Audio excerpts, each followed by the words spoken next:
পলা হন্তদন্ত হয়ে ঘরে ঢুকে দেখল শ্যামলী দেবী দিব্যি বসে আছে খাটে হেলান দিয়ে। চোখে মুখে কোথাও কোনো কষ্টের ছাপ নেই। পরনের শাড়িটাও বেশ নতুন। মনে পড়ল পলার গত বছর কৌশিকই এই শাড়িটা পুজোতে দিয়েছিল। হালকা আকাশি খোলের ভিতরে গাঢ় নীলের হাজার বুটির শাড়ি। সেই বুটিগুলো আবার সোনালি রঙে মুড়ে দেওয়া আছে। এই এক চিলতে সোনালিটাই শাড়িটাকে আরো সুন্দর করে দিয়েছে। পলা অবাক হয়ে দাঁড়িয়ে আছে দেখে ছুটে এলো পিহু। পলা আর কৌশিকের একমাত্র মেয়ে, ক্লাস 9-এ পড়ে। মা দেখো না, স্কুল আজ তাড়াতাড়ি ছুটি হয়ে গেছে, এসে থেকেই ঠাম্মি কেমন করছে। পিহুর গলায় উদ্বেগ। ঠিক এই কথাটাই পিহু ফোনে বলেছিল পলাকে। তাই তো পলা ছুটতে ছুটতে বেরিয়ে এলো অফিস থেকে। বেরিয়েই কৌশিককে ফোন করেছিল। ও ততক্ষণে পিহুর ফোন পেয়ে অফিস থেকে বেরিয়ে গেছিল। কিন্তু এসে থেকে কোনোভাবেই শ্যামলী দেবীকে অসুস্থ মনে হচ্ছে না পলার। ও এদিক ওদিক তাকিয়ে দেখলো কৌশিক কোথাও নেই। অথচ কৌশিকের অফিস অনেক কাছে, সময় অনেক কম লাগে পলার থেকে। পলা পিহুর দিকে তাকিয়ে জিজ্ঞেস করলো, কি রে, বাবা এখনো ফেরেনি? পিহু বলল, বাবা তো ফিরে আবার বেরোলো, এটিএমে গেছে, ঠাম্মিই তো পাঠালো। বলেই পিহু হাউমাউ করে কান্না জুড়ল। মা, ঠাম্মি আমাকে আজ ম্যাথস ক্লাসে যেতে দেয়নি, বলল আজ কোথাও যাবি না, আজ টেস্ট ছিল মা, স্যার খুব বকবে আমায়। পিহু ছোট থেকেই খুব ভালো পড়াশোনায়। পলাকে কোনোদিন ওর পড়াশোনার দিকে তাকাতে হয়নি। পিহুর কান্নার ওপরেই গলা মিলিয়ে শ্যামলী দেবী বললেন, আমি যেতে দেব না তোকে আজকে, যত পারিস কাঁদতে থাক। এই তো তোর বাবাকেও তো অঙ্ক শিখিয়েছিলাম, শিখেছে, আজও ঘরের সমীকরণ মেলাতে পারেনি। পলার এতক্ষণে মনে হলো সত্যি শ্যামলী দেবী অসুস্থ, কেমন অপ্রাসঙ্গিক কথাবার্তা বলছেন। শ্যামলী দেবী বরাবরই ভীষণ চুপচাপ শান্ত। আজ বিয়ের 16 বছর পলার সাথে ওনার কথা কাটাকাটিটুকুও হয়নি। তার অনেক কারণও আছে। আজও পলা সংসারের প্রতিটা বিষয়ে শ্যামলী দেবীর মতামত নিয়ে করে। কি রান্না হবে আজও শ্যামলী দেবী ঠিক করেন। কাজের লোকেদের সাথে বোঝাপড়া, সেটাও উনি। বলা যায় উনি সংসারটা ধরে রেখেছেন। পলা ইচ্ছে করেই ঢোকে না। ব্যাংকে চাকরি করে পলা আর কৌশিক দুজনেই। ওখানে কাজের ভালো প্রেসার, সেই চাপ সারাদিন মাথার ওপর। সংসারের চাপটুকু যতটা কম নেওয়া যায়। পলা দেখলো পিহু সমানে তর্ক করছে শ্যামলী দেবীর সাথে, আর শ্যামলী দেবীও সমানে চিৎকার করে চলেছেন। পলা কিছুতেই বিশ্বাস করতে পারছে না শ্যামলী দেবীর এই রূপ। অমন শান্ত মানুষ এভাবে নাতনির সাথে ঝগড়া করছেন। ওকে পড়তে যেতে দিলেন না, এটা একদম স্বাভাবিক নয়। ডাক্তার দেখাতে হবে ভেবেই পলা মোবাইল তুলে পাশের বড় প্যাথোলজিতে ফোন করল। ফোন নিয়ে বাইরে গিয়ে জেনে নিল সাইকিয়াট্রিস্ট অথবা কাউন্সিলর কবে বসে। ফোনটা রেখেই মনে পড়ল গত মাসে পিহুর আবার পিরিয়ডস মিস হয়েছে। ডাক্তার বলেছে এটা হলেই একটা ইউএসজি করে নিয়ে যেতে ওনার কাছে। সিস্টের পজিশনটা দেখবে। কাজের চাপে সেটাও ভুলে গেছে বলা। খুব খারাপ লাগছে ওর। কৌশিক ওকে শুধু সংসারে সবার সুস্থতার দায়িত্বটুকুই দিয়েছে। কারোর কোনো শরীর খারাপ, তার ট্রিটমেন্ট, মাসের ওষুধ, এটুকুই খালি পলাকে দেখতে হয়। বাজার, সেভিংস এসবটা কৌশিক সামলায়, আর ঘরটা সামলান শ্যামলী দেবী। ইনি এবার অসুস্থ হয়ে পড়লে কি হবে সংসারে ভেবেই অস্থির লাগছে পলার। বাইরে থেকে শুনতে পাচ্ছে পলা ঘরে চিৎকার চলছে ঠাম্মি আর নাতনির। এর মধ্যেই কলিং বেল বেজে উঠল। তাড়াতাড়ি গিয়ে দরজা খুলতেই পলা দেখল কৌশিক এসেছে। পলা জিজ্ঞেস করলো, কি ব্যাপার বলো তো? সকালে অফিস যাওয়ার সময়ও কিছু বুঝলাম না, কিভাবে সব ফেলে রেখে চলে আসতে হলো বলো তো, এমনি ইয়ার এন্ডিং। কৌশিক জুতো খুলতে খুলতে বলল, কি বলি বলো তো, আমারও একই হাল। ঢোকার সাথে সাথে মা বলল মায়ের অ্যাকাউন্ট থেকে 60,000 টাকা তুলে আনতে। কারণ জিজ্ঞেস করলাম, কোনো উত্তর নেই। বলো দেখি কি মুশকিল? অত টাকা দিয়ে কি করবে? পলা চোখ গোল গোল করে বলল। কৌশিক বলল, বুঝতে পারছি না, বলল তুলে দিলাম। ওনার টাকা কি করবে না বললে তো জিজ্ঞেস করতে পারি না। পলা এবার গলা নামিয়ে কিন্তু রাগ গলায় ফুটিয়ে বলল, কি ভাবছেন উনি ওনার সব টাকা আমরা লুটে খাবো? তুমি প্রতি মাসে ওনার হাতে শুধু ওনার জন্যই সংসার খরচ বাদেও 3,000 দাও, আমি 1.5 দিই। কোথাও যায় না, বাড়ি থেকে বেরোয় না, সব টাকা গেল কোথায় যে নিজের জমানো পেনশনগুলোতেও হাত দিতে হলো। এই প্রথম কৌশিক বউয়ের কথায় সায় দিয়ে বলল, সেটাই তো ভাবছি, কে জানে ফোনে কার সাথে কথা বলে সারাদিন, কে বুদ্ধি দিচ্ছে ভগবান জানে। আর এরকম কথার জোর আগে দেখিনি, এটাই ভয় লাগছে। তোমার কি দরকার ছিল মাকে স্মার্টফোন কিনে দেওয়ার? পলা বুঝলো কৌশিকের সব রাগ পলার ওপর এসে পড়তে শুরু করেছে। এখন মাথা গরম করলে চলবে না, তাই নিজেকে সামলে নিয়ে পলা বলল, আচ্ছা ঠিক আছে, ঘরে তো চলো, দেখছি। দুজনে ঘরে ঢুকে দেখল পিহু ওই খাটে বসেই বই খাতা খুলে ফেলেছে, আর শ্যামলী দেবী একইভাবে বসে মোবাইলে কি লিখছে। কৌশিক গিয়ে টাকাটা রাখলো শ্যামলী দেবীর সামনে। শ্যামলী দেবী মুখটা তুলে দেখে বললেন, শার্টই আছে তো? কৌশিক মাথা নাড়িয়ে বলল, দেখে নাও তুমি। মাকে আরো কয়েকটা কথা বলতে ইচ্ছা করলেও পারল না। মায়ের মুখের ওপর কখনো কথা বলতে হয়নি কৌশিককে, এতটাই শান্ত আর নরম উনি। শ্যামলী দেবী টাকাটা নিজের সাইড ব্যাগে রেখে বললেন, আবার দেখার কি আছে? পলা দেখল খুব যত্ন করে সবটা গোছাচ্ছেন শ্যামলী দেবী। ওনাকে দেখে মনে হলো কোথাও বেরোবেন। শ্যামলী দেবী টাকাটা ঢুকিয়ে ব্যাগ থেকে একটা চিরকুট বের করে কৌশিককে দিয়ে বললেন, এই অ্যাড্রেসে একটা গাড়ি বুক কর, 4 জন যেন যেতে পারে এরকম গাড়ি বুক করবি। শ্যামলী দেবী যা বলছিলেন কৌশিক মেশিনের মতো এতক্ষণ করে যাচ্ছিল। আসলে শান্ত মুখে যখন রাগের লাল দেখা যায় তখন লোকজন ভয় পায় বই কি, কিন্তু সেটা কতক্ষণ, সবের একটা সীমা আছে। কৌশিক দেখল রিশরার একটা ঠিকানা। 3 কুলে ওদের কেউ ওখানে থাকে না, তাহলে কোথায় যাবে মা? তারপরে 4টের সময় সল্টলেক থেকে রিশরা। একটু রেগে গিয়েই কৌশিক বলল, কি চাইছো তুমি একটু বলবে? এতগুলো টাকা কিসে লাগবে তোমার? আমি প্রতি মাসে টাকা দিই, বলেছিলাম তোমার পেনশনের টাকাগুলো জমুক, আপদে বিপদে লাগতে পারে। শ্যামলী দেবী কোনো কথা না বলে উঠে দাঁড়িয়ে শাড়ি ঠিক করতে করতে বললেন, তাতেই লাগাচ্ছি টাকাটা, তাড়াতাড়ি গাড়ি বুক কর। পলা, তাড়াতাড়ি রেডি হয়ে নে। আর পিহু, তুইও যাবি, বই খাতা বন্ধ কর আজ। মায়ের ধমকে গাড়ি বুক করতে লাগলো কৌশিক। পলা অবাক হয়ে দেখছে শ্যামলী দেবীকে। কিছু বলবি? সরাসরি জিজ্ঞেস করেন উনি। পলা মাথা নাড়িয়ে তাড়াতাড়ি ঘর থেকে বেরিয়ে গেল। যেতে যখন বলছে যেতে হবেই এটুকু বুঝে গেছে পলা।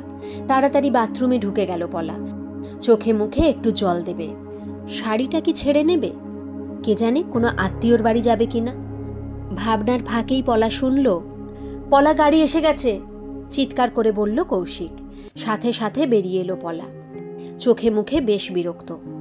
আজকাল এত ছোটাছুটি করতে পারে না। চেহারাটাও বেশ ভারী হয়ে গেছে পলার। থাইরয়েড, প্রেশার সব ধরেছে। একটু টেনশনেই বুক ধড়পড় করে। এখনো তাই হচ্ছে। কোনো রকমে গাড়িতে উঠে বসল। পিহু এসে বসল পাশে, তার পাশে শ্যামলী দেবী। গাড়ি চলার সাথে সাথে হু হু করে হাওয়া ঢুকছে, সুন্দর ঠান্ডা হাওয়া। চোখ বন্ধ হয়ে আসছে পলার। কতদিন পর এরকম সবাই মিলে ঘুরতে যাচ্ছে। আগে তাও যেত ঘুরতে, মেয়েটা বই পাগল হওয়ার পর থেকে আর কোথাও বেরোনো হয় না ওদের। পুরো গাড়িটা একটা অদ্ভুত শান্ত হয়ে আছে। পলার বাড়িটাও এরকমই শান্ত থাকে সবসময়। যে যার মতো থাকে, কোনো ঝামেলা নেই। অফিস থেকে ফিরে পলা টিভি নিয়ে, কৌশিক আড্ডা, পিহু পড়াশোনা, আর শ্যামলী দেবী ঘুমিয়েই কাটান সন্ধ্যাটা। একদম শান্ত, যে যার মতো। হঠাৎ এই ঝামেলা ঘাড়ে এসে পড়ল। মনে মনে ভেবেই চলেছে পলা। কোথায় যাচ্ছে, কি হচ্ছে কিচ্ছু জানে না, কিন্তু যেতেই হবে এমন একটা জেদ করলেন শ্যামলী দেবী। পাত্তা না দিয়ে পারল না পলা বা কৌশিক। এসব ভাবতে ভাবতেই চোখ বুজে এসেছে পলার। হঠাৎ ঘুম ভাঙল কৌশিকের কথায়। সামনে থেকে কৌশিক বলল, মা, আমরা রিশরায় ঢুকে গেছি। শ্যামলী দেবী সামনের চালককে নিজের ফোনটা দিয়ে বললেন, মোবাইলের অ্যাড্রেসটাতে চলুন। ড্রাইভার একবার পিছন ঘুরে দেখলেন শ্যামলী দেবীকে। কে জানে কি লেখা ওই কাগজে। ইচ্ছে হলেও দেখতে চাইল না পলা। ছেলেকেই বলছে না, আর ছেলের বউ। 6-7 মিনিটের মধ্যে পৌঁছে দিলেন ড্রাইভার। গাড়ি থামতেই সবার আগে গাড়ি থেকে নামলেন শ্যামলী দেবী। নেমেই এমন করে হেঁটে গেলেন যেন খুব চেনা। কৌশিক খুব চেষ্টা করছিল মনে করার কোনো আত্মীয় এখানে থাকে কিনা, কিন্তু মনে পড়ছে না। বড্ড অসহ্য লাগছে সবটা, কিন্তু তাও পিছন পিছন ওরাও চলছে। একটা বড় বাড়ির গেটের সামনে এসে দাঁড়ালেন শ্যামলী দেবী। বাড়ির নাম উল্টো পুরাণ, নিচে আবার ছোট করে লেখা, লুকিয়ে আবার বয়সখানি পুরনো দিনের হাতছানি। বাহ, বেশ নাম তো, মনে মনে বলল কৌশিক। পিছনে এসে লাইন দিয়ে দাঁড়ালো পলা আর পিহু। থমকেই দাঁড়ালো ওরা। শ্যামলী দেবী এবার বললেন, আমি আজ থেকে এখানে থাকবো, বৃদ্ধাশ্রম। বাবু, তুই আমার সাথে গিয়ে শৈশাবতগুলো সেরে নে। কৌশিক এবার চিৎকার করে বলল, মানেটা কি? কি অত্যাচার করেছি তোমার সাথে যে তুমি এরকম একটা সিদ্ধান্ত নিলে আমায় না বলে? পলাও এবার গুমড়ে উঠে বলল, কি হয়েছে তোমার বলো তো? আজ পর্যন্ত কোনো অপমান করেছি তোমায়? এসে থেকে তোমার গোছানো সংসারে আমি হাতও দেইনি। তুমি যেভাবে চেয়েছো সংসার সেভাবে চলেছে। এরকমও না তোমায় খাটতে হয়। রান্নার লোক, ঘর মোছার লোক, এমনকি ঘর ঝাড়ার আর জামা কাপড় মেলার লোক রেখেছি আমি। আর কি করতাম বলো? শ্যামলী দেবী বললেন, তোদের যত্নের কোনো খামতি ছিল না। এত যত্ন এই বয়সে সহ্য হলো না। তোরা তোদের মায়ের যত্ন নিয়েছিলিস, কিন্তু একজন মানুষের নিসনি। কখনো ভেবে দেখেছিস দিনের পর দিন একটা ফ্ল্যাটে একা ভূতের মতো কিভাবে আমার দিন কাটত? তোরা বাড়িতে ফিরেই সব ক্লান্ত। ঘরে ঢুকতিস রাতের খাবার দিতে আর ওষুধ দেখতে সব আছে কিনা। বাবু ঘরে ঢোকে বাজার কি আনতে হবে তার হিসেব নিয়ে। আর পিহু আজকাল এমন ব্যস্ত, বেরোনোর সময় খালি ঠাম্মি দরজা দাও বলতে ঘরে ঢোকে। আমি বুঝি তোরা সবাই ব্যস্ত, ভীষণ ব্যস্ত, কিন্তু আমার কাছে অনেক সময় সেটা কাটতেই চায় না। আর সেই সময়ের সাথে পাল্লা দিতে দিতে আমি অসুস্থ হয়ে পড়ছিলাম। তুই ফোন কিনে দিলি, ভাবলি আমার সময় কেটে যাবে, কিন্তু কোথায়? আমি তোদের একসাথে নিয়ে বাঁচতে চেয়েছিলাম। সে যদি একাই বাঁচবো, তোদের সাথে কেন? কিছু অচেনা বন্ধু নিয়ে বাঁচি। কৌশিক বলল, তোমাকে এটার ঠিকানা কে দিল? শ্যামলী দেবী বললেন, তোদের ফেসবুক। পলা বিড়বিড় করে বলল, ছি ছি, লোকে কি বলবে, কি ভাববে? মাকে বৃদ্ধাশ্রমে পাঠিয়ে দিয়েছি। শ্যামলী দেবী বললেন, কিচ্ছু ভাববে না। তোদের ফেসবুকে আমি লিখে দিয়েছি, দেখে নিস। আর আমার ঘরে আমার ব্যাগ গোছানো। কাল শনিবার তোদের ছুটি, একটু এসে পৌঁছে দিস। আমি আনতাম, কিন্তু আনলে তোরা বুঝে যেতিস। পিহু কেঁদেই যাচ্ছে। শ্যামলী দেবী ওর কাছে গিয়ে বললেন, কাঁদিস না দিদি ভাই, তুই কাঁদলে আমি দুর্বল হয়ে যাব। আমি প্রতি মাসের শেষ সপ্তাহে যাব, গিয়ে একসাথে খুব মজা করব। শুধু ওই দিনটা সময় রাখিস আমার জন্য। পিহু মুখ নিচু করে আছে। শ্যামলী দেবী ওর মুখটা তুলে বলল, তোর তো কত বন্ধু, দুঃখ হলে বলিস ওদের। আমি কাকে বলতাম দিদি ভাই? ওই দেখ আমার কত বন্ধু হবে। পিহু দেখলো ওই আশ্রমটার পাশেই গঙ্গা। ওখানে বসার সিটে ওর ঠাম্মির বয়সী কতজন বসে আছে, গল্প করছে, হাসাহাসি করছে। এটা দেখেও পিহুর চোখ ভরে জল পড়েই যাচ্ছে। তারপর ফিসফিস স্বরে বলল, সরি ঠাম্মি। শ্যামলী দেবী পিহুকে জড়িয়ে নিয়ে পলাকে বললেন, আমি মিনুকে বলেছি ও কাল থেকে সকাল 7:30টায় এসে তোদের ভাত টিফিন সব করে দেবে। আর পুষ্প সকাল সকাল ঘর মুছে দেবে। এত ভাবিস না। পলা কথা বলতে পারছে না, তাও বলল, ওষুধ এনেছো সব? শ্যামলী দেবী ইশারায় ব্যাগটা দেখিয়ে এগিয়ে গেলেন। হয়তো উনিও কথা বলতে পারছেন না। কৌশিক, শ্যামলী দেবী আর পিহু ভেতরে গেছে। পলা হাঁটতে হাঁটতে গঙ্গার পাড়ে গেল।